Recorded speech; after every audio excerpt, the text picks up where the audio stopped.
Okay, let's move on. We have a big playoff series coming up. The Denver Nuggets and the Oklahoma City Thunder. These two teams squared off 4 times in the regular season. It was 2 wins for each, so we didn't really learn anything there.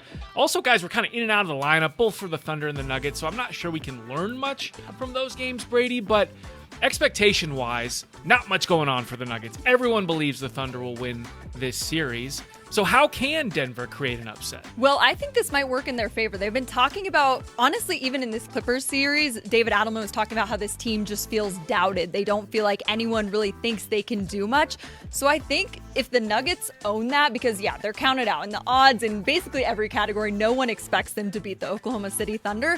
So I guess just hone in on that, right? I mean, take advantage of people doubting you, that no one expects much of you, so go in there with no expectations and just play loose. What does give me confidence for this Nuggets team is in this Game 7, we saw 6 different guys score 15 points or more, which is some NBA record. I know that's a very specific stat, but it just gives me confidence because it shows that when all of these guys are chipping in, doesn't have to be huge numbers. This Nuggets team is a really tough team to beat. I will continue to bang the drum for Aaron Gordon as the X factor. He's been the guy. It's like kind of my wash, rinse, repeat take here. But for me, he is the guy that drives the success for this team offensively and defensively. We know what his defensive effort looks like. We know he is the stopper. And something Aaron Gordon has that maybe is not on the stat sheet is just his swagger. I think he brings the juice for this Nuggets team. When he shows up and he's healthy and ready to play, I just feel like they're a completely different team and they're untouchable when he is hitting threes.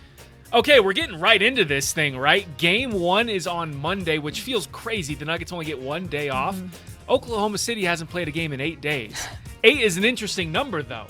The same amount of time off the Rockies had between the NLCS and getting swept in the World Series. So, Bradey, let's take a wide look at this. How do you think this series plays out? Well, again, I think this could work in the Nuggets' favor. I also think there's going to be a ton of MVP talk with SGA and Nikola Jokic.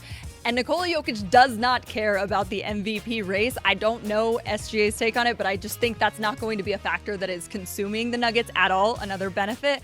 With that all being said, I still think the Oklahoma City Thunder will win this series in 6. 6. Okay, so they win it here in Denver. That would hurt. Ouch. I actually do think that rust versus rest debate is going to be an interesting one to watch on Monday, and I think it works in Denver's favor. I think they win Game 1. I think they win the series. Ooh. I think when I've watched enough sports in my life, Bradey, that when everyone believes something is going to happen, usually the opposite happens. So I think Denver wins, and I think their best chance to win the series would be in 6. I think if you have to go back to Oklahoma City for a Game 7, you are really fighting an uphill battle, as we saw with the Avalanche. I think they win Game 1 in OKC, and they find a way to march on to the Western Conference Finals in Game 6. By beating the best team. I hope you're right.